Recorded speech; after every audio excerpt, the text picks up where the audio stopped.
是在找死！顽体实力恐怕也算是成为本尊的。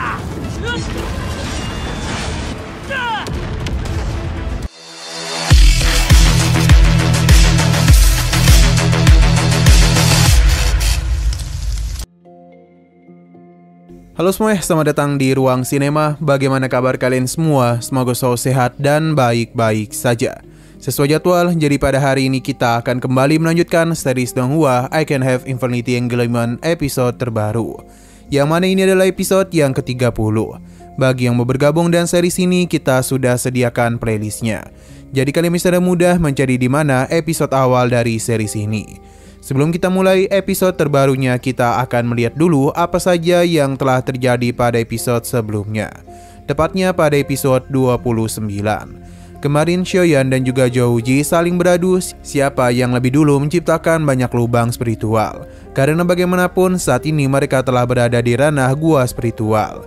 Zhouji memang lebih cepat membentuk gua 9. Tapi Xiaoyan tidaklah pernah mengatakan kalau pertarungan mereka akan terhenti sampai di situ saja. Karena Xiaoyan akan menciptakan lubang ke-10.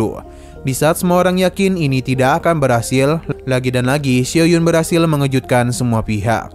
Karena dia telah menciptakan lubang ke-10 yang legendaris. Tidak berhenti sampai di situ saja. Pertarungan pun kembali terjadi antara Zhouji dan juga Xiaoyan. Walaupun perbedaan ranah mereka hanya satu tingkat, tapi Xiaoyan jauh lebih unggul.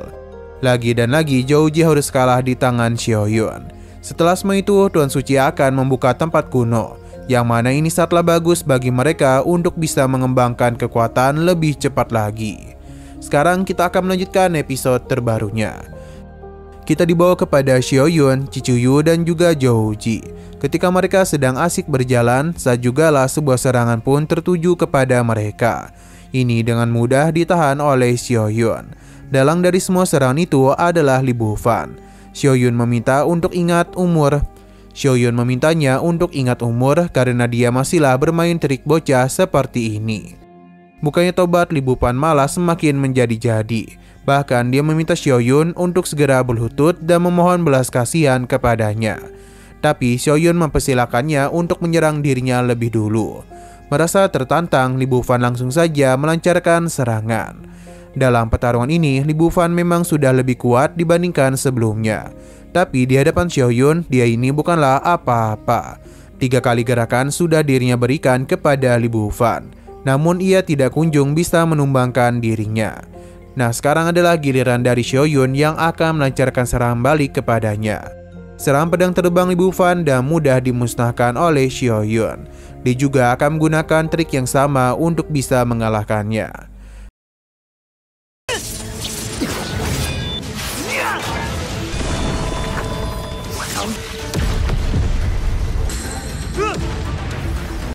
Hanya dalam 1 kali serangan saja, Li Bufan berhasil Xiaoyan kalahkan. Ia bahkan menganggap ini adalah pertarungan yang membosankan. Zhouji dan juga Cicuyu bahkan memandang rendah Li Bufan. Ini pun membuat dirinya menjadi begitu marah dan berjanji akan membalas perlakuannya berkali-kali lipat. Dalam perjalanan ini, Xiaoyan bertanya kepada Zhouji, seharusnya spirit bisa mereka tangkap dengan gua spiritual yang mereka miliki. Jadi dia sungguh penasaran apakah mereka bisa memiliki kesempatan untuk mendapatkan spirit tingkat dewa. Tapi bagi Zhouji itu tidaklah mungkin bisa mereka lakukan. Tapi Xiaoyan tetap berpikir itu bisa. Karena bagaimanapun sebagai seorang kultivator mereka dapat melahirkan spiritual juga. Tapi itu ketika mereka mencapai alam transcendent atau lebih tinggi. Jadi mengapa mereka tidak mempersiapkan sesuatu untuk mendapatkan yang lebih tinggi lagi? Zhouji menganggap itu adalah ide yang gila. Namun Xiaoyan langsung memukulnya. Cicuyu menjelaskan kalau monster yang kuat memiliki kekuatan magic yang diturunkan melalui garis keturunan. Sedangkan manusia seperti mereka tidaklah memiliki kekuatan supernatural bawaan yang dapat diwariskan. Jadi tidak ada satupun manusia yang bisa mengorbankan jiwa manusia. Di sini Xiaoyan meminta mereka untuk berpisah saja. Zhouji setuju dan ia berjanji akan menangkap lebih banyak spiritual darinya. Tapi Xiaoyan hanya tertawa. Sedangkan untuk Cicuyu akan tetap bersama Xiaoyan. Saat itu juga Xiaoji pun pergi karena menganggap Xiaoyun akan terlambat. Di tengah bacotan Xiaoyun ada spirit burung elang yang melancarkan serangan. Untung saja Xiaoyun dapat dengan mudah melindungi Cicuyu dari serangan tersebut. Elang ini tahu betul kalau tanah suci kekacauan semakin menurun setiap generasi. Tapi baru kali inilah dia melihat bocah sombong seperti Xiaoyun. Sistem memberitahu kalau Xiaoyun mendapatkan tugas untuk menghabisi spirit emas ini. Menghabisi spiritual putih akan mendapatkan 30 poin pencerahan. Ini adalah tawaran yang sangat menggoda. Elang ini tidak menduga Xiaoyun masih dapat tertawa setelah bertemu dengan dirinya. Xiaoyun tidaklah takut karena yang akan mati di sini bukanlah dirinya melainkan burung pipit itu. Xiaoyun akan mengatasi burung ini sendirian. Pertarungan pun langsung saja terjadi di antara mereka. Burung elang ini sepertinya terlalu meremehkan Xiaoyun, hingga ia pun bisa merasakan kekuatan Xiaoyun yang sesungguhnya.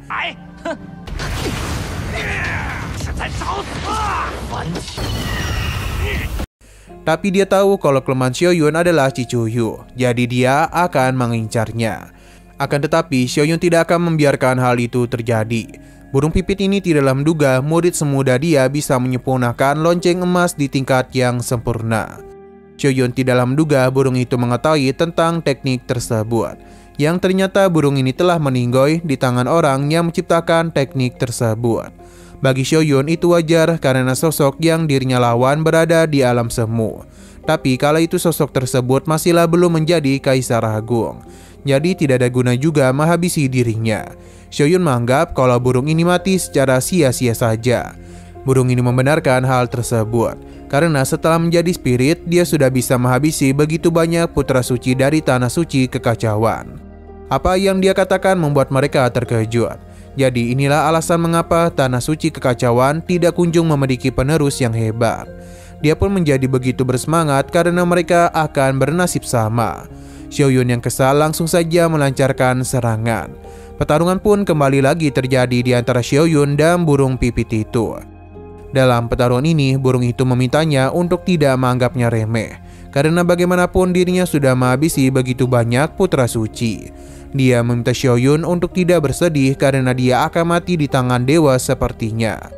Serangan pun langsung saja dia lancarkan. Tapi sayang sekali dia sudah berurusan dengan orang yang salah. Sebab Xiaoyun bisa dengan mudah menghancurkan serangannya itu dan langsung saja menyerang burung tersebut.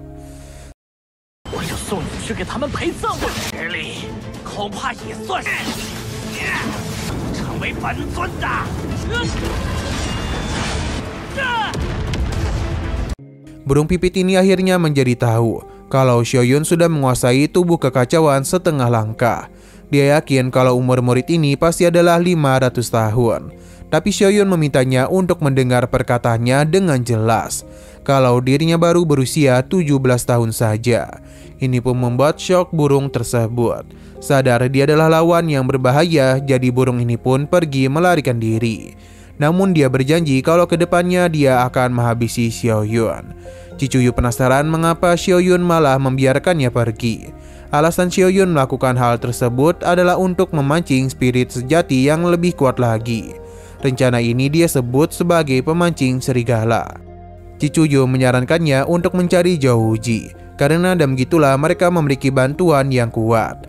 Namun Xiaoyun menolak karena dia sendiri sudah cukup. Nah, burung pipit tadi pun kini membawa rekannya. Xiaoyun senang karena burung emas juga dibawa kemari. Rencana Xiaoyun berjalan sangat lancar. Burung pipit ini yakin betul dia sepertinya akan mati hari ini. Karena pemimpinnya sudah datang yang adalah burung emas, yang dulu dihabisi oleh Tuan Suci dari Tanah Suci Kekacauan. Jadi hari ini dirinya berjanji akan menghabisi murid yang dia banggakan itu agar bisa menghilangkan kebencian di hatinya. Pada bawahannya akan dia minta dulu untuk melemahkan Xiaoyun. Karena setelah semua itu barulah dia melancarkan serangan untuk bisa langsung menghabisinya. Para spirit ini bukanlah ancaman bagi Xiaoyun karena mereka ada mudah dirinya kalahkan. Berkat semua itu jugalah Xiaoyun pun mendapatkan poin pencerahan yang begitu banyak.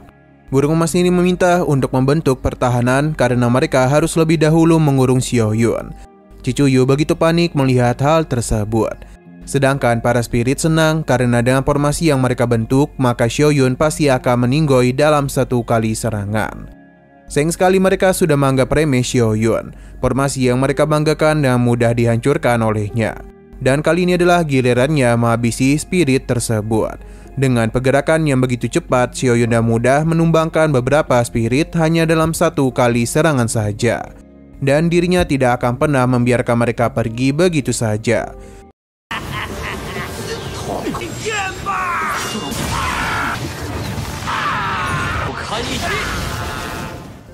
Bahkan burung pipit ini juga dirinya tangkap dan langsung saja dia habisi. Nah, sayang sekali lagi seru-serunya, episodenya pun harus bersambung dulu. Oke, sekian dulu pada video kali ini. Untuk video selanjutnya akan segera hadir. Jadi bagi kalian yang ingin mengikuti series ini, langsung saja klik subscribe dan aktifkan loncengnya. Terima kasih yang sudah menonton video sampai habis. Jika kalian suka pada video ini, klik like dan share ke teman-teman kalian tentang channel ini. Dan ditunggu aja kelanjutannya. Oke, sampai jumpa di video selanjutnya.